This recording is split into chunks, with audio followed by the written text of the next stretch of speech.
পূৰ্বৰ কংগ্ৰেছ চৰকাৰে 2015 চনত বৃদ্ধি কৰিছিল ভূমি খাজনা।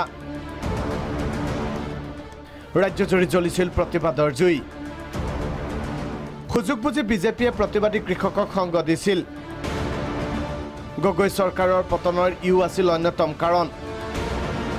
কিন্তু গাদী দখল কৰি বিজেপিয়ে নামি পৰিল যেন কৃষক বিৰোধী অভিযানত।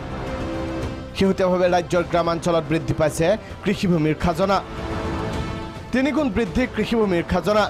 প্ৰতি বিঘাত 52 টকাৰ পৰিৱৰ্তে 153 টকা 59 পইচা। কিন্তু হঠাতে বৃদ্ধি হ'ল নেকি গ্ৰাম্য কৃষিভূমিৰ খাজনা? এই বিষয়ে কি কয় শুনক ৰাজহ মন্ত্ৰী যোগেন মোহনে। আমাৰ চৰকাৰে আমি কোনো নতুনকৈ লোৱা নাই, কিন্তু এইটো পূৰ্বতে কংগ্ৰেছ চৰকাৰৰ দিনতেই তেওঁলোকে এটা প্ৰস্তাৱ লৈ গৈছিল খাজনা বৃদ্ধি, কিন্তু সেইটো কাৰ্যকৰী হওঁতে কিছু পলম হোৱাৰ কাৰণে আমাৰ চৰকাৰৰ দিনত কাৰ্যকৰী হোৱাত ৰাইজে এইটো কথা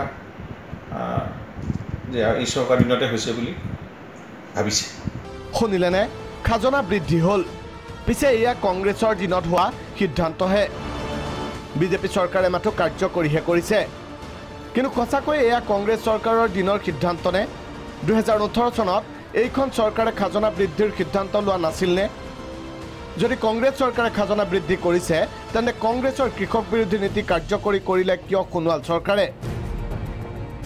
অৱশ্যে খাজনা বৃদ্ধিৰ সিদ্ধান্তই যাতে 2021 নিৰ্বাচনত প্ৰভাৱ নপৰে তাৰো ব্লুপ্ৰিণ্ট ইতিমধ্যে তৈয়াৰ কৰিছে সোণোৱাল চৰকাৰে।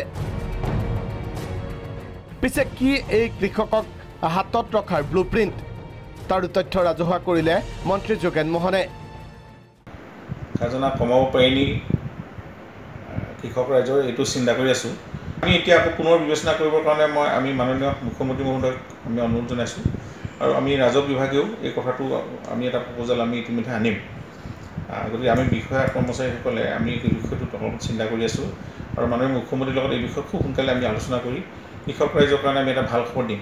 এতিয়া হয়তো আপোনাৰ বুজিবলৈ বাকী নাই কি কংগ্ৰেছ কি বিজেপি সাধাৰণ কৃষকৰ বন্ধু কোনো নহয়। মাথো কৃষক ৰাইজক ভোট বেংক হিচাপেহে ব্যৱহাৰ কৰি আহিছে উভয় শিবিৰে। ৰমেন কলিতাৰ ৰিপৰ্ট, প্ৰাগ নিউজ।